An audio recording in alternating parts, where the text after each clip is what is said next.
Hello, Melissa Crook here. Welcome to the Feel Podcast. I'm happy to be back with you this week on this Empowerment Tuesday. I took a couple weeks off to spend some time taking a breath and taking a rest. Like I tell so many of you to do, I feel like I got to follow my own advice. And we're going to talk more about some of that advice I'm continuing to learn to follow today. We're talking about how emotions are clues, and they are a powerful, um, what's the word I'm looking for? This can be a superpower. That's what I'm looking for us if we know how to manage and process and move through, acknowledge and allow ourselves to feel. I came up with this acronym 5 years ago for a reason. I wanted to put the emphasis back in the power of feeling, that it's allowed, that it's necessary, that it's welcome. There have been a lot of misguided insights and advice and perceptions and uh, myths out there about women and emotions. We're told we're too emotional. We're told anger isn't polite. All these different things that we're told, when actually emotions and knowing and how to process them and feel them and model that to others and leave space for others to feel safe feeling and processing their own, that's a superpower. I did a whole presentation back in May at Fresno State University to the campus about the power of emotional intelligence in leadership. So this is something that has been widely, I think, misunderstood, widely misinterpreted, widely taught in the wrong way. And we're going to talk about today the importance of actually allowing ourselves to feel those emotions, name them, acknowledge them. This is going to be a raw episode for me today. I'm feeling a lot of emotions right now. There's a lot going on in my personal life, my work life, family life, husband's life, kids' life. There's a lot of things happening right now. Some things really exciting, some things really challenging, some things really difficult. I'll give you an example of some emotions I'm dealing with this week. I lived in Spokane. My family and I lived in Spokane, Washington for 9 years. If you pay attention to the news, you'll see that Spokane's been on fire for the last 4 to 5 days. We know people who have lost their homes. Our home that we lived in for 9 years, that my kids did most of their growing up in, has been in the evacuation 3 zone. We think it's still standing, but no one's confirmed that yet. And so there's been a lot of emotions about watching this place that my kids would all tell you, if you ask them what their hometown was with all of our moving around, they would tell you Spokane, Washington is where they grew up. And so these places that they know, these places that they've been, these people that they know, these places that they've lived are burning down. And it's been very difficult to watch from afar. There's been a lot of emotions that have come up with that. So I've had to leave room with all the other things I've got going on. I had to break some very difficult news to my staff yesterday about some things going on here at Feel. There's a lot we're planning a wedding for one of our family members, which is very exciting, coming up in a few months. We have another family member that's moved close by that we get to see a lot more often. So lots of things going on. So I yesterday was feeling very overwhelmed by it. I was feeling on the verge of tears 1 minute and excited about something the next minute. And I noticed myself, I started getting very short-tempered with those closest to me, which is my clue that I'm carrying too much and I need to sit down and process it and start peeling back. Because most of the time, when you notice yourself getting edgy with those closest to you, it's usually not about them. I mean, you might say they did something that irritated you, that maybe is the straw that broke the camel's back, but usually there's something bigger going on. So I knew it was time to sit down and write down everything I was feeling so I could get a handle on, oh yeah, that's coming from here. That's coming from here. It brought an awareness. It allowed me to get it out, and it allowed me to name it so I could acknowledge it, allow myself to feel it, make some decisions. Okay, knowing this, what do I need now? I went out and spent a little time in my pool. I spent some time, something that's very comforting for me is to watch something that I've watched. It's a favorite show that I've watched many times that I know what's going to happen. It's predictable. It's not going to shock me. It feels very steadying. So I did that. I allowed myself to sleep. I was supposed to be on here with you guys at 8 o'clock Pacific time this morning. I slept through my alarm. I didn't fall asleep till about 2 o'clock this morning. But I made space for this. There was no shame. I didn't get up and like, oh my gosh, I can't believe I did it. I was like, oh, okay, well, I'm going live at 10 instead of 8.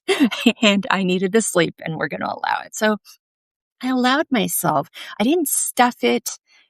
10 years ago, I would have stuffed it. I would have beat up on myself. I would have blamed the person who I snapped at for causing me to feel that way instead of acknowledging that there were some bigger things brewing underneath that I needed to name and that actually caused me to be short-tempered or irritable with them. Maybe the thing they did was a little bit annoying, but it wasn't the big thing that was brewing underneath. So that's the power of naming it is you don't store it, you don't take it out on other people. And long term, you all, if you followed me for a while, you know my story. I carried unprocessed emotions and traumas for most of my 50 years, and it spilled over in a big, noisy way in the fall of 2019 in my 2 ER visits in 10 days, and then finding out after a battery of tests on all my organs, there was nothing actually physically wrong with me, but I was carrying years of unprocessed feelings and emotions. And so this is a topic I'm very, very passionate about. I know the importance of it. I know what happens to your body physically when you don't allow yourself the space to feel. So we know this. We know emotions are clues. We know this is something we need to make space for. So what do we do with all this? Why are they clues and not problems? Well, they're clues because they might be inconvenient. I'm going to say that. They may be inconvenient and they may come up at a time where like, oh, I don't feel like I have time for this. But also, if you don't feel like you have time for it, it means you've probably continued to stuff the thing that's been going on. So they're clues letting you know something needs to be felt, something's bothering you, or something needs to be celebrated. There's also a thing called that I experienced for years called foreboding joy. I was so busy waiting for the shoe to drop that I expected. I was afraid to feel joyful because I was afraid of it being fleeting and that something bad was going to happen right away because of just the mentality I had grown up around. So it's also making room to feel that. And so we want to make emotions the problems, but they are the clues that are letting us know there's something deeper going on. There's something that needs to be named and allowed to process and be felt and move through. And I've told you already, we've talked about there's a very clear path to unprocessed emotional feelings and health and what leads to the physical symptoms within them. I named mine. There can be much more serious ones and sometimes life-threatening ones. Mine could have become, the blood pressure issue that I was dealing with could have become life-threatening had I not gotten a handle on it. They cloud our judgment. They affect our mental wellness because it's simmering underneath that thing that we've never processed or dealt with, especially when it's something more difficult. It's simmering underneath and it clouds our judgment, and it can be very triggering when we get into situations that feel similar to the original place that original difficult emotion came from. And so it impacts that. It can create a lot of anxiety and hypervigilance if we leave these things unprocessed, if we're treating these things as truth that are maybe no longer true anymore. There's no longer a reason to be afraid or scared about something. There could be a reason to feel sad, and we need to process that sadness, that anger, those kinds of things, but they impact there can be problems with depression, just making good decisions, or again, that clouded judgment piece when we leave these things unprocessed and allow them to kind of rule the day. I am very clear and very, very passionate about the fact that there are no good or bad emotions. There are more difficult emotions. There are emotions that feel better to feel. Um, but they are clues. And I think that putting this negative, positive, good or bad stigma around emotions has done us a great disservice because if we hear negative or bad, we want to stuff. And there's a danger of becoming toxic positivity. Oh, just be grateful. Just be grateful. Well, it's not as simple as just be grateful. We need to be grateful that we have the ability to allow ourselves the space and time to process and feel those emotions so we can feel authentic joy, contentment, and gratitude because we have the space for it, because we're not jammed up with all these things that we've been told are too bad or too negative to feel. So it's very, very important to me. And I will this is the hill I will die on, literally, in terms of there are no good or bad emotions. They are clues, and they all need to be acknowledged and felt and processed. The importance of emotional awareness and emotional intelligence is vital to us. It goes back to the impact I was talking about earlier on our mental wellness. If we don't allow ourselves space, we can bitterness can build up, fear can build up, and we may not even have a clear understanding of where this comes from. For me, I had to go back to a very young age and process some trauma and some grief and some anger and some sadness that had been building underneath for much of my life that was really dictating how I could be not only aware of my own emotions, but aware and empathetic to other people's emotional states. And so giving ourselves room to feel creates space and empathy for us to give others room to feel. And it goes back to, you hear me talk about curiosity over judgment all the time. This is a place where that is very important. Bringing in your curiosity, start asking yourself questions. You're not always going to be able to pinpoint every single emotion you feel and where it comes from. But that doesn't mean you can't name it. Allow yourself to feel it and allow yourself to move through it and move forward from it. You don't have to stay stuck in it. It may come from an overall cloud of things. It may be like, gosh, why am I sad right now? Start naming what's going on in your life, and you may or may not come to a very clear answer. But it's like, okay, I'm going to own I feel sad right now. I'm going to acknowledge that. I'm going to allow myself to cry when I need to. I'm going to do some things to really soothe me. I'm going to care for myself carefully and kindly right now so I can have the room I need to feel. That may mean moving some meetings around. That may mean shifting your schedule. That may mean having a mental health day / sick day to allow yourself that. Or that may just a simple acknowledgement of like, this is where I'm at today. So knowing that, I'm going to give myself grace. I'm going to understand that I go into these meetings and these things on my schedule, that I'm operating from this space, and that's going to give me an awareness in my interactions that I have this going on within me. And also I can decide from there that I won't take it out on other people. So it's very, very important. It creates emotional awareness. It creates space. If you have trouble identifying your emotions, I've attached an emotions wheel. It's going to be in the show notes here later today. I'm going to attach it here. It's a great tool to help you pinpoint what you're feeling so you can name it, acknowledge it, and move through it.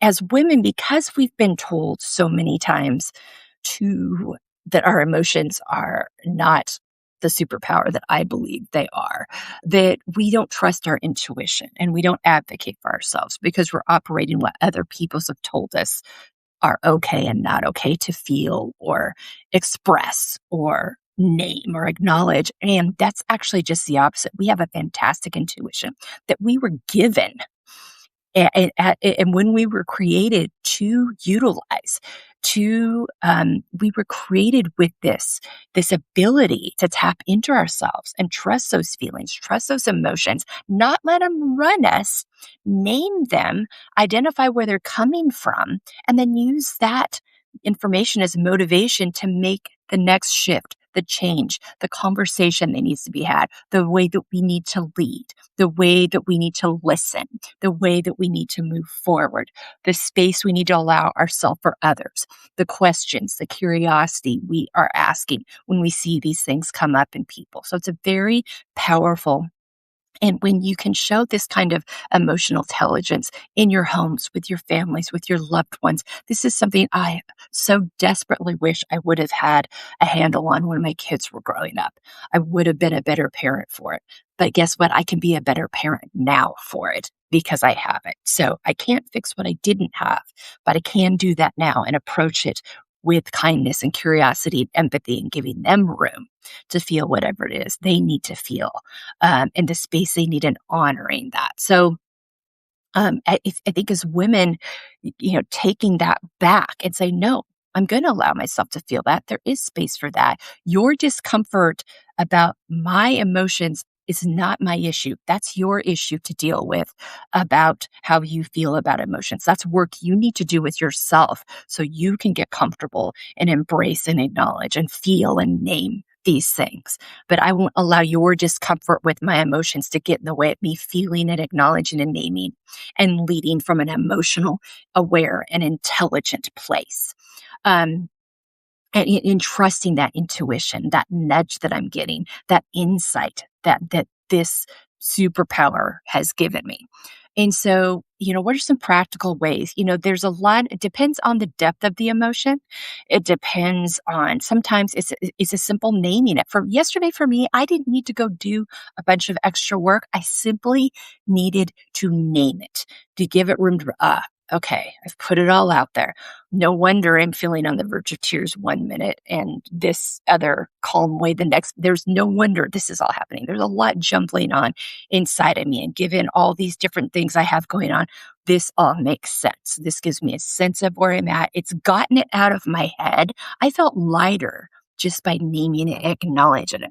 Sometimes it's going to be deeper than that. You're going to need to move it out of your body. Sometimes if I'm feeling uptight or tense or angry about something or anxious, I need a rigorous workout. Other times, I need to relax my body with some yoga or go sit by the water, the ocean, in my pool, by a lake, walk in nature, walk around the park, some breathing exercises. Box breathing is a wonderful tool to kind of just settle your nervous system in the space you're in. Sometimes you're at your office and you're like, I don't have time to name all this right now, but I know that there's things going on in me. I need to settle. I need to trust myself, and I need to give my space later to go home and write these things down. So a box breathing exercise, that difficult conversation. And, sometimes these conversations that we need to have around these emotions are difficult. I've had many of my own. Sometimes I'm like, oh, I don't want to do that. But I know if I don't, then it's going to continue to come up. It's going to continue to linger. So my choice is to have the conversation I need to have that all these emotions are coming up from, and just own that that's necessary and do it in the healthiest way possible, or this thing's going to keep happening. And I can keep complaining about it, being irritated about it, but nothing's going to change if I don't take space to do something about it. There's other times where emotions are coming up, like the fires in Spokane that I mentioned earlier. I have no control over. There's nothing I can do about that, but I can name it. I can acknowledge it. I can allow myself to feel it. Some things that my kids and I were doing yesterday is we were sharing resources of where people we can help. We know some people in Spokane that are offering help. So sharing that on our social media, checking in on our friends and people that we know there, but that's all we can do. And so just owning that there's going to be sadness and anger and around it, and allowing herself the space to feel that and name that. So, even within the things that we can't control that have happened that we have no control over, giving ourselves the space to feel it and allow it to be, and not trying to stuff it away or trying to minimize. Like, I could 10 years ago, I would have been like, why am I so sad? I don't live there anymore. I'm not the one that's lost the house. I don't live in that house anymore. These other people have so much worse. They still live there. And today I'm like, both things are true. I'm very fortunate we don't live there anymore, and it's not a worry. And also, that's 9 years of my family's life in that space, in that place, in that city. I'm very sad that some places and spaces and things that mean a lot to us have burned to the ground. Both things are true. So allowing the nuance that goes with it as well.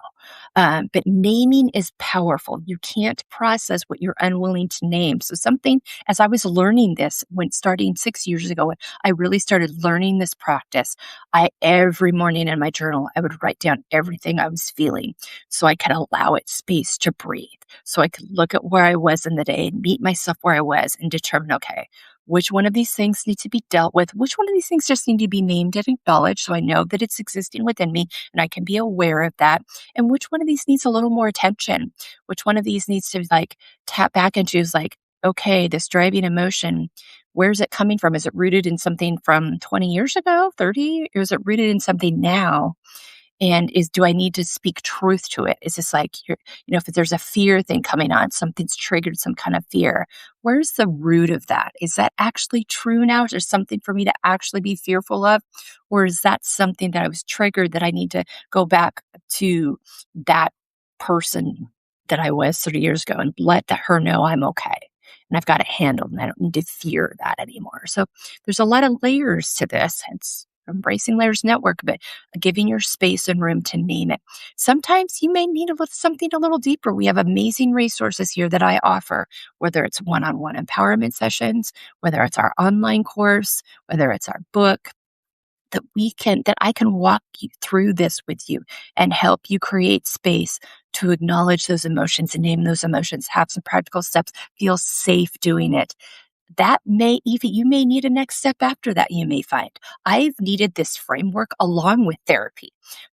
Therapy gave me the space to open the doors I needed to process and move through the things from many, many years ago.